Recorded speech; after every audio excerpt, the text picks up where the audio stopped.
اندلس کے کنارے اپنی فوج کو اتار.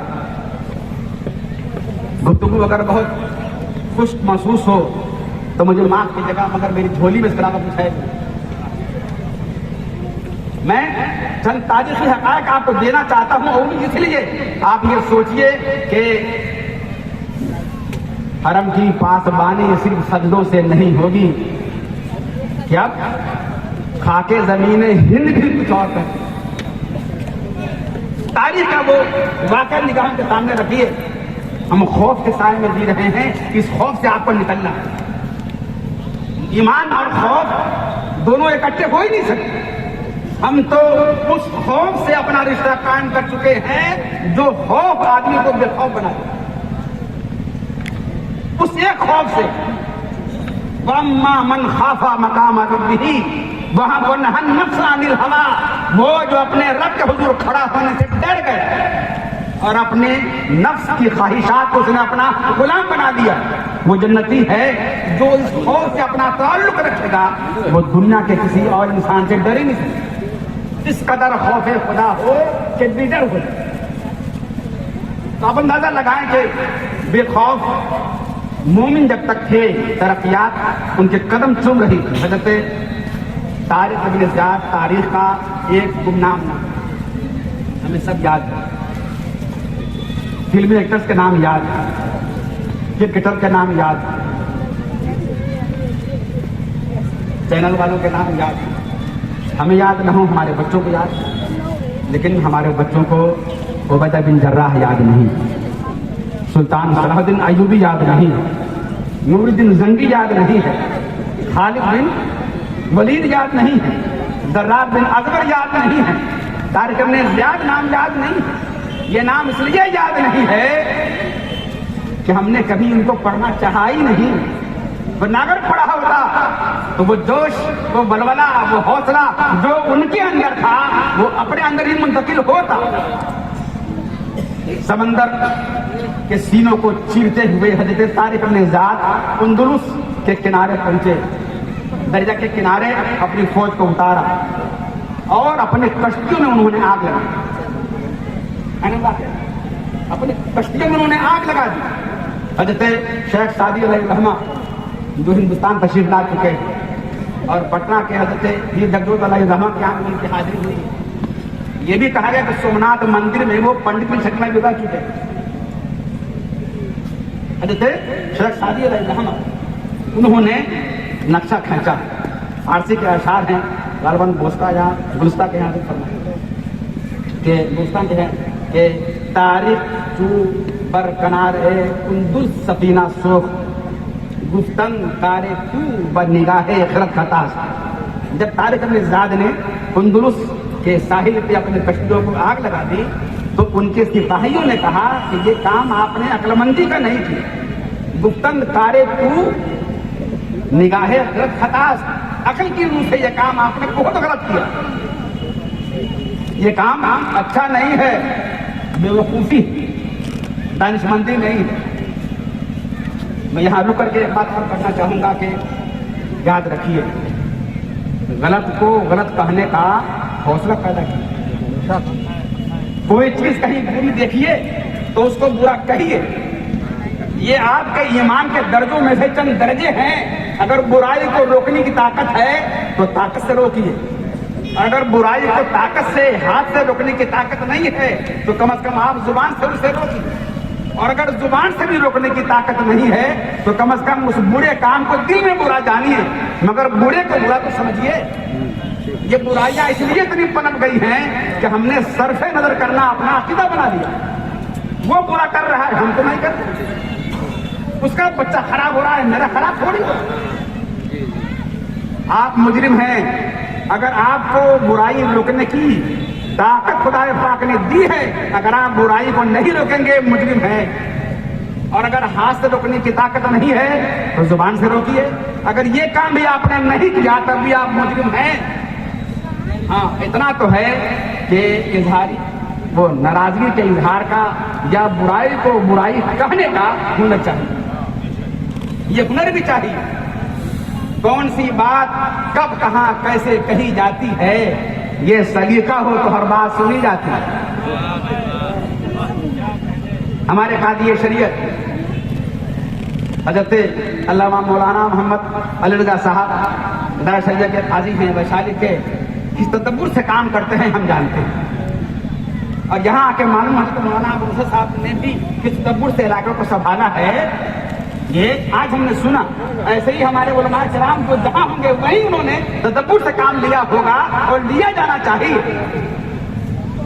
ہم کہیں برائی کو برائی سے روکنا ہے، طاقت سے روکنا ہے، تدبیر کی علامت ہے، اور زبان سے روکنا ہے، تدبیر کی علامت ہے، اور کہیں ابھی نہیں کہنا ہے، بعد میں کہیں گے، مگر کہیں گے ضرور، یہ بھی تدبیر کا حصہ ہے۔ تو روکا، مجھے یہاں پہ تاریخ کا ایک ورق وہ بھی یاد آ رہا ہے، یہاں پہ روک کر کے وہ ورق سیدنا عمر فاروق مسجد نبوی میں ہے، اور وہ ایک نیا کپڑا پہن کر کے آئے، نیا قمیص پہن کر کے خطبہ دینا شروع کیا، تو ایک صحابی نے کہا کہ ٹھہریے، یہ قمیص جو آپ نے پہن رکھا ہے یا آپ نے کہاں سے بنوایا؟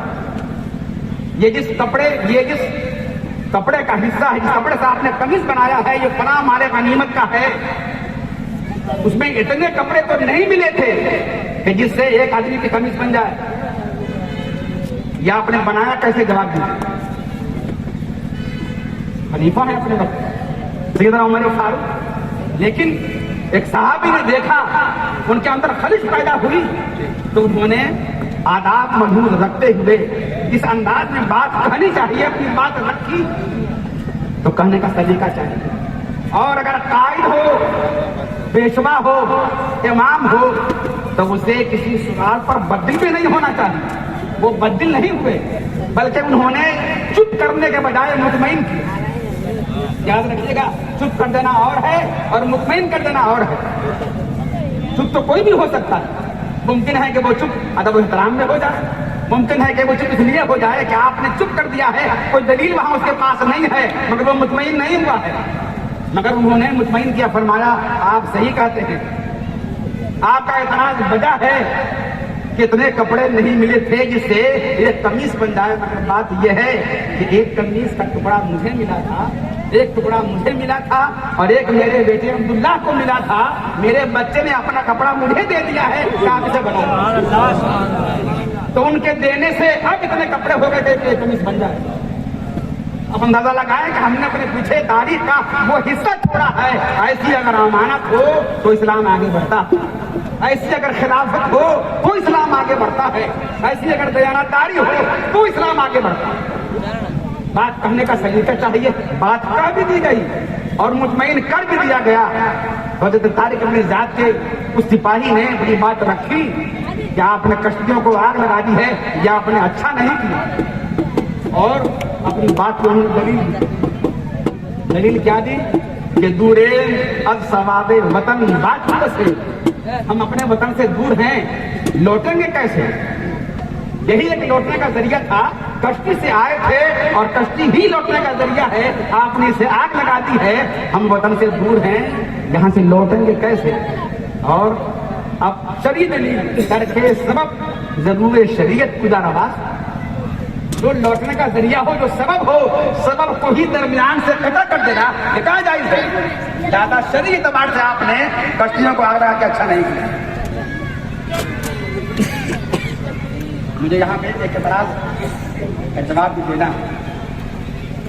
جو آدمی جہاں ہوتا ہے اسے اپنے منصب کا پاس رکھنا ہوتا ہے۔ آپ اپنے گھر کے بڑے ہیں، کون سا فیصلہ آپ کب لیں گے، کیوں لیں گے، اس کے پیچھے اسباب کیا ہوں گے، حقائق کیا ہوں گے، کیا آپ جانیں گے؟ آپ کو معلوم ہے، آپ سبھی حضرات کو کہ ہمارے علماء کرام آپ سے کھال وصولتے ہیں قربانی کے موقع سے، اور اس کھال کو بیچ کر کے وہ مدرسے کی تعمیر ہو، مدرسے کے بچوں کو خرچ کرنا ہو، یا مدرسے کی تنخواہ اس کو خرچ کرتے ہیں، لیکن دانستہ اس لیے کہ آپ کو احساس نہیں ہے کہ اس ملک میں آپ جی رہے ہیں، یہاں اسلام زندہ کیسے ہے، مدارس کھڑے کیسے ہیں، مسجد آباد کیسے ہیں، نہیں معلوم، لیکن جو آپ کا دشمن ہے اس نے باضابطہ مطالعہ کیا، اسلام یہاں آیا کب، اسلام آگے بڑھا کیسے، اسلام بچ کیسے رہا ہے، اسلام کو مار کیسے سکتے ہیں، انہوں نے سب سوچا، تو ان کے دماغ میں آیا کہ رمضان کہ چندے کی آمدنی اور بقرعید کے کھال کی آمدنی ایسی ہے جس سے مدرسے زندہ ہیں.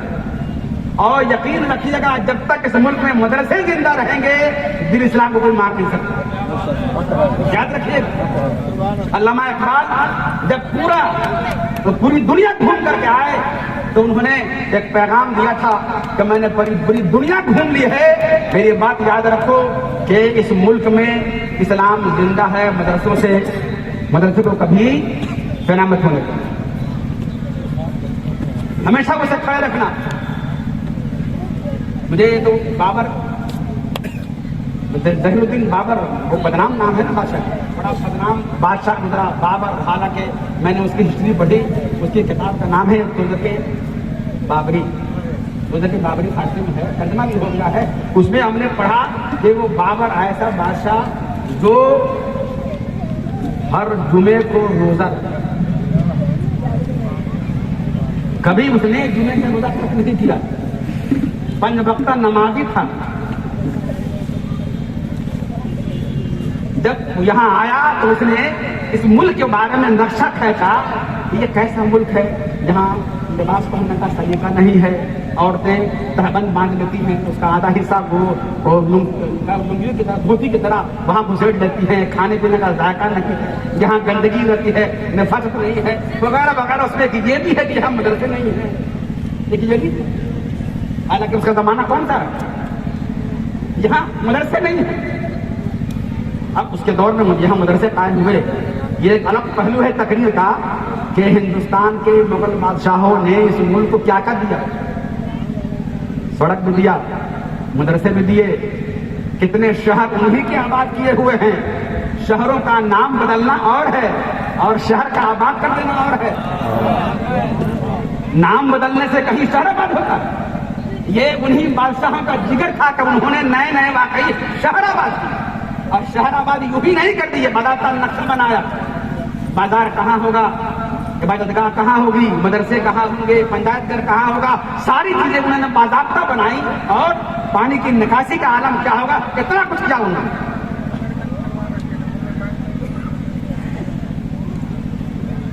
تو ظہیر الدین بابر کے نام سے یاد آیا کہ مدرسے اس وقت نہیں تھے مگر قائم ہوا.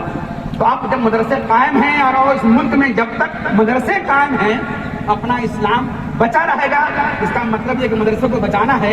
انہوں نے یہ غور کیا کہ مدرسے کی زندگی رمضان کی آمدنی, رمضان کا چندہ اور قربانی کی کھال ہے. تو قربانی کی کھال کی انہوں نے قیمت ختم کر دی. غور کیا ہوگا, جو کھال ہم لوگوں نے 350-400 روپے خستی کی کھال کو بیچا تھا, اس کھال کی قیمت 20 روپے اور 25 روپے. کبھی سوچا آپ نے کہ اچانک اچھا باہر کی جو مارکیٹ ہے اس میں وہی قیمت ہے, صرف ملک میں وہ 25 روپے ہے مگر باہر وہ وہی 500 روپے ہے, 1000 روپے. تو ہم لوگوں نے میٹنگ کی, لارشیا ہم لوگوں نے میٹنگ کی, کیا ایسا ہے کہ جب دشمن ہمیں ایسے مارنا چاہتا ہے تو پھر نہ مجھے کھانے دو گے تو ہم تمہیں کھانے بھی نہیں دیں گے. پھر ہم لوگوں نے یہ میٹنگ کی اور یہ اپیل عام کر دی کہ آپ ایسا کریں کہ اس کھال کو اگر استعمال کر سکتے ہوں تو اپنے مصرف میں استعمال کریں, اور اگر نہیں تو ایک مقصد کے تحت اپنی کھال کو آپ مٹی میں دفن کریں. یہ اس پس منظر میں تھا کہ ہماری کھال سے وہ فائدہ حاصل کر رہے ہیں اور ہم نقصان میں ہیں, مدرسے ہمارے بند ہوتے جا رہے ہیں. لہذا ایسا کرو کہ جب انہیں تکلیف پہنچے گی تو وہ پھر اس کھال کی قیمت کو بحال کر دیں گے. یہ مقصد تھا. مگر معلوم ہے فتوے آئے کہ تزیہ مال حرام ہے, مال کا ضائع کرنا حرام ہے. لہذا کا یہ فیصلہ قطعی غلط ہے, خلاف شرع ہے کہ یہ مال کو ضائع کرنا یعنی حرام کام کی دعوت دے رہا ہے. فکر حرکت سے قدر قیمت ہے, جیسی فکر ہوگی گولی ویسے ہی ہوگی. کیا کہیں گے کہ حضرت طارق ابن زیاد نے کشتی بات یہی کہنی تھی, کشتیوں کو آگ لگا کر کے حرام کیا تھا, کشتیوں کو آگ لگا کر کے انہوں نے حرام کام کیا تھا. مجھے تو اعلیٰ حضرت ایک رسالے میں یہ بات مل گئی کہ حضرت شمس تبریز جہاں میں چند سکے آئے اس کو لے کر کے چلے, لیکن ملاح کو دیکھا کہ جو دریا کے کنارے مچھلی مار رہا ہے, آپ نے سارے سکے لیے اور اس ملاح کو دینا چاہا, اے ملاح یہ پیسے تو لے لو. لیکن نہیں میں تو اس سے اتنا کما لیتا ہوں کہ میرے لیے یہی بہت کافی ہے، زیادہ کی حاجت یہی بات ہے، مجھے اس کی ضرورت نہیں ہے۔ آپ نے سارے سکے لیے دریا میں ڈال دیے، دریا میں ڈال دیے۔ کیا کام ہے مفتیان کرام کو، انہوں نے حرام کام کیا؟ وہیں پہ لکھا ہے اعلیٰ حضرت نے کہ کوئی ناقص العقل ہی ہوگا جو اسے مال کا ضائع کرنا کہے گا۔ ہم نے جواب کچھ نہیں دیا کہ خاموشی بہت بڑا جواب ہے، تو وہ جواب اعلیٰ حضرت کا اور یہ جواب حضرت طارق ابن زیاد کا بہت کافی ہے۔ تو بہرحال میں یہ کر رہا تھا کہ جب انہوں نے کہا کہ آپ نے کشتیوں کو آگ لگا کر کے اچھا کام نہیں کیا، تو مسکرائے نہیں، مسکرائے کیوں مسکرائے؟ کہ سپاہی میں اور کمانڈر میں فرق تو یہی ہے، یہی تو فرق ہے کہ جہاں کمانڈر کی نگاہ دیکھتی ہے وہاں سپاہی کی نگاہ نہیں دیکھتی، ورنہ یہ بھی کمانڈر ہو گیا۔ مجھے حضرت مفتی مسلمان صاحب قبلہ میرے استاد گرامی کا ایک واقعہ یاد آ رہا، انہوں نے ایک واقعہ سنایا کہ ایک سپاہی نے انسپیکٹر صاحب کی شکایت کی کہ کھٹتے ہم زیادہ ہیں، کھٹتے زیادہ ہم ہیں اور تنخواہ زیادہ داروغہ کی ہے، زیادہ تنخواہ ہماری بڑھائی جائے۔ سپاہی نے شکایت کی انسپیکٹر کے ہاں، اس نے کہا کہ اچھا تمہاری شکایت ہم نوٹ کر لیتے ہیں، اس پہ عمل کیا جائے۔ انتظار کیا، ایک محلے میں کہیں حادثہ ہوا تو انہوں نے سپاہی کو بھیجا، جاؤ دیکھو تو کوئی حادثہ ہوا ہے کیا۔ سپاہی گیا، کہا کہ ہاں وہاں ایک حادثہ ہوا، کیا ہوا ہے؟ وہ دو فریقوں مار پیٹ ہو گئی۔ اچھا ایف آئی آر درج ہوا؟ ان کو معلوم نہیں کیا، معلوم کر کے پھر گئے، ایف آئی آر ہوئی کہ نہیں یہ معلوم کر کے بولے ایف آئی آر نہیں ہوئی۔ اچھا تو یہ لڑائی کتنے بجے ہوئی؟ یہ تو نہیں پوچھا، جاؤ معلوم کر کے آؤ یہ لڑائی کتنے بجے ہوئی، یا معلوم کیا کتنے بجے ہوئی۔ اچھا اس میں کوئی زخمی بھی ہے تو یہ تو معلوم ہونا، جاؤ معلوم کر کے آؤ کوئی زخمی ہے کہ نہیں ہے۔ معلوم کر کہا کہ ہاں 3-4 زخمی ادھر سے بھی ہیں، 2-3 ادھر سے بھی۔ ہم آ کے بیٹھو، یہی میں نے بٹھایا اور بلایا داروغہ کو، ارے دیکھو تو وہاں پہ حادثہ ہوا ہے کیا؟ داروغہ گیا، وہاں سے آیا، کیا ہوا ہے؟ وہ دو فریق میں جنگ ہوئی ہے، کتنے بجے؟ اتنے بجے۔ ایف آئی آر ہے ابھی نہیں ہے، آپ نے نوٹ کر لیا کتنے لوگ تھے؟ نام نوٹ کیا، جنا نوٹ کیا، سب پٹا ہوا اتنے لوگ ایسے زخمی ویسے زخمی۔ فرمایا کہ اسی لیے تمہاری تنخواہ وہ ہے تو تنخواہ ہے، تم جس کام کے لیے اتنے بار گئے آئے اس نے وہ کام ایک بار میں کر دیا۔ تو سپاہی سپاہی ہے اور کمانڈر کمانڈر ہے، اس نے اپنی بات اپنے اعتبار سے کہی اور کمانڈر نے اپنے اعتبار سے کہی، اور کیا بات کہی؟ خندی مسکرائے اور دست بڑھ لبے شمشیر برد و گفت، مسکراتے ہوئے شمشیر کے دستے پہ، تلوار کے دستے پہ ہاتھ رکھا، فرمایا کیا کہا؟ اپنے وطن سے دور ہیں، واپس کیسے لوٹیں گے؟ سنو، ہر ملک ملک ماس کہ ملک خدا ماس، ہر ملک ہمارا ملک ہے کہ ہمارے خدا کا ملک ہے۔ یہ جواب، یعنی اب یہاں سے کہیں جانے کا ارادہ کیسا؟ جس ملک میں ہم نے قدم رکھ دیا ہے وہ ملک ہمارا ہے کہ وہ ہمارے خدا کا ملک ہے۔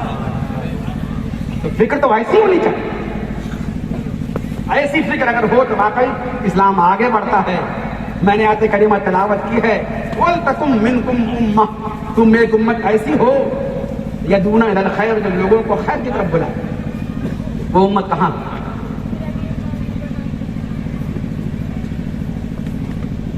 کہنے کو ہم تو وہ امت ہیں، مگر وہ امت حقیقی معنی وہ امت کہاں ہے؟ وہ امت جسے پروردگار عالم نے خیر امت فرمایا، کنتم خیر امت، تم بہترین امت۔ ہم بہترین امت ہیں، اور کس بنیاد پہ ہیں وہی آگے فرما لیا گیا تھا کہ تم لوگوں کو بھلائی کا حکم دیتے ہو اور برائی سے روکتے ہو، یہ ہے بہترین امت ہونے کی علامت۔ اور یقیناً اس کام کو کرنے کے لیے آیت کریمہ ہم سے مخاطب ہے، لما تقولون ما لا تفعلون، جو تم کرتے نہیں ہو وہ کہتے کیوں ہو؟ یعنی تمہیں لوگوں کو نیک کام کی دعوت دینے سے اور استطاعتوں کو پورا کرنے کے لیے وہ اپنی فکر، اپنی سوچ اور اپنے کردار و گفتار میں تبدیلی کی آہٹ پیدا کر نہیں لگے۔ یاد ہے اس ملک میں ایک طبقہ ایسا بھی ہے جو نچلی کاسٹ کے ہیں ووٹ کے موقع سے کہتے ہیں کہ یہ ہندو ہیں،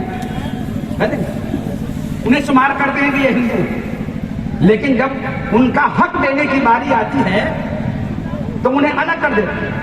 اس لیے وہ لوگ بھی کہتے ہیں کہ ہم ہندو نہیں ہیں. جو قوم خود سے کہے، غور کیجیے گا، جو قوم خود سے کہے کہ میں ہندو نہیں ہوں، وہ مسلمان بھی نہیں ہے، اور وہ کہے کہ میں وہ نہیں ہوں کہہ کر کے آپ سے کچھ کہنا چاہتا ہے، اسے سمجھیے، وہ اس کا انکاری ہو کر کے آپ سے کچھ مطالبے کرنا چاہتا ہے. وہ یہ کہنا چاہتا ہے میری روح پیاسی ہے کوئی جو میری پیاس بجھائے، میں اندھیرے میں ہوں، ہے کوئی جو مجھے اجالوں کی راہ دکھائے. میرے صدر میں بھی میری پیشانی میں بھی ایک طرف ہے جو صحیح معبود کی تلاش کے لیے بے قرار ہے کوئی جو مجھے بتائے کہ میرا معبود حقیقی کون ہے. وہ کچھ نہ کہہ کر کے بھی کچھ کہنا چاہتا ہے. یقین جانیے گا، اس ملک میں ہی نہیں پوری دنیا میں کئی زبانیں بولی جاتی ہیں، لاکھوں زبانیں ہیں، مگر دو زبان تو مشترک ہے.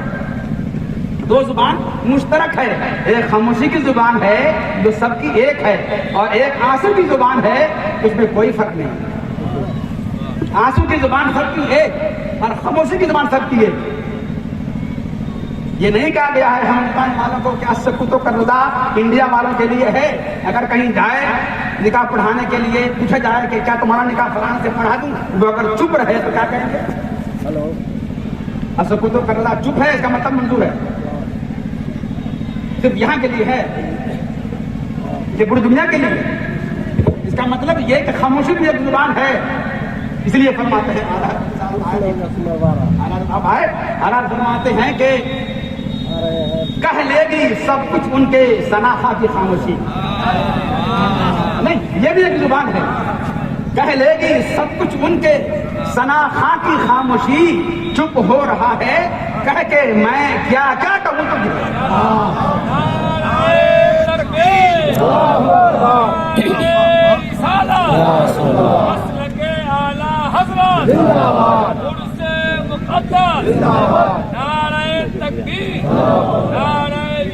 یہ خاموشی ڈاکٹر مفتی امجد رضا امجد، یہ خاموشی کی زبان ہو گئی. ایک زبان آنسو کی بھی ہے، اور یہ زبان تو ایسی ہے کہ واقعی زبان جب چپ ہو جائے اور زبان کا ترجمان آنسو بن جائے تو آپ سمجھیے کہ بات دل سے نکلی ہے اور ٹکرا رہی ہے بابری عدالت سے. یہ زبان ایسی ہے جھوٹ نہیں بولتی. آنسو کی زبان جھوٹ نہیں بولتی، ہاں اگر وہ زبان عورت کی نہیں.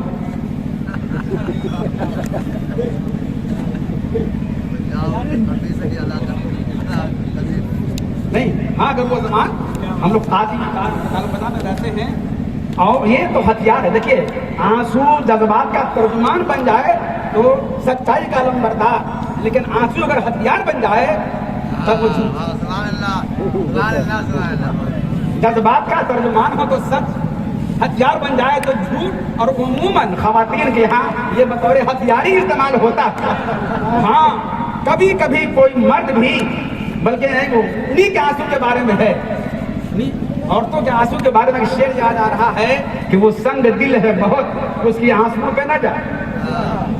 وہ سنگ دل ہے بہت، اس کے آنسو پہ نہ جا. وہ دیکھ بہتا ہوا آبشار پتھر سے، وہ دیکھ بہتا ہوا آبشار پتھر سے. لیکن بالعموم آنسو سچے ہوتے ہیں، اور جب آنسو سچے ہوں تو جذبات کی ترجمانی سچی ہوتی ہے. اور بات اگر ایسی ہو تو اگر یہ آنسو سرکار کی بارگاہ میں ہم کھڑے ہوں اور عرض گزاری کرتے کرتے زبان خاموش ہو جائے تب بھی عرض گزاری ہو گئی. اور اگر آنسو ترجمان بن گئے جب بھی عرض گزاری ہو گئی تو کسی نے کہا کہ ہم ان کے در پہ جو پہنچے تو ایک کام کر کے چلے. ہم ان کے در پہ جو پہنچے تو ایک کام کر کے چلے، جو صبح رونے کو بیٹھے تو شام کر کے چلے. بڑے سلیقے سے اشکوں نے ترجمانی کی، زبان کھلی بھی نہیں اور کلام کر کے ایک آنسو کی زبان ہے. میں یہ کہنا چاہ رہا تھا، ایک خاموشی کی زبان. میں اس قوم سے نہیں ہوں، یعنی میں کچھ تو بننا چاہتا ہے. اس لیے ضروری ہے کہ ہم دفاعی منزل سے آگے بڑھ کے مملک کا کام کریں، تبلیغ کریں۔ یہ تبلیغ کرنا کئی لحاظ سے ہوگا۔ ایک تو یہ ہے کہ ہم بھی بھویا بستر باندھیں، ان کے علاقے میں نکل جائیں اور دین کی تبلیغ کریں۔ مشکل ہے، مشکل تو ہے، لیکن اسی ملک میں اعلیٰ حضرت نے، ان کے تلامذہ نے، ان کے خلفاء نے، ان کے اصحاب نے جماعت رضائے مصطفیٰ قائم کر کے سدی تحریک کے مقابلے میں ایک تحریک تو قائم کی تھی۔ تحریک جماعت رضائے مصطفیٰ کتابی ہے، اس کو پڑھ لیجیے۔ وہ جو راجستھان کا علاقہ تھا، وہاں کس طریقے سے مسلم غیر مسلم بنائے جا رہے تھے، چپ نہیں رہے اعلیٰ حضرت۔ اس نہج سے بھی اعلیٰ حضرت واقعی سمجھ میں آتا ہے کہ وہ اعلیٰ حضرت قلم کی جنگ نہیں، زمینی جنگ بھی آپ نے لڑی ہے، اپنے تلامذہ کو لے کے، اپنے خلفاء کو لے کر، اپنے اصحاب کو لے کر جنگ لڑی ہے اور مسلمانوں کے ایمان کو ضائع ہونے سے بچایا ہے۔ انہیں کا نعرہ لگا، انہیں کی تو ضروریت میں ہے اور انہیں کے نام کی روٹی بھی واقعی کھاتے ہیں، لہٰذا بہت ضروری ہے ان کا مشن زندہ رہے، ان کا پیغام زندہ رہے۔ اور اس ملک میں اگر واقعی ایک کام ہم کریں کہ ہم تبلیغ زبان سے کرنے کے بجائے سراپا مبلغ بن جائیں، ہم اپنے کردار کو مبلغ بنا لیں، تو آپ یقین جانیے گا جب ایک وقت کی مغرب کی نماز لوگوں کو ہماری طرف جھکا سکتی ہے، ہم سراپا اگر مومن بن جائیں گے تو سارا جہاں کلمہ پڑھے گا۔ اللہ تبارک و تعالیٰ ہم کو سب کو صاحب ایمان بنائے، با کردار بنائے، اور اس ملک میں جس طرح کی تبلیغ کی ضرورت ہے خدا پاک ہم تمام کو ویسی تبلیغ کی توفیق عطا فرمائے۔ السلام علیکم ورحمۃ اللہ۔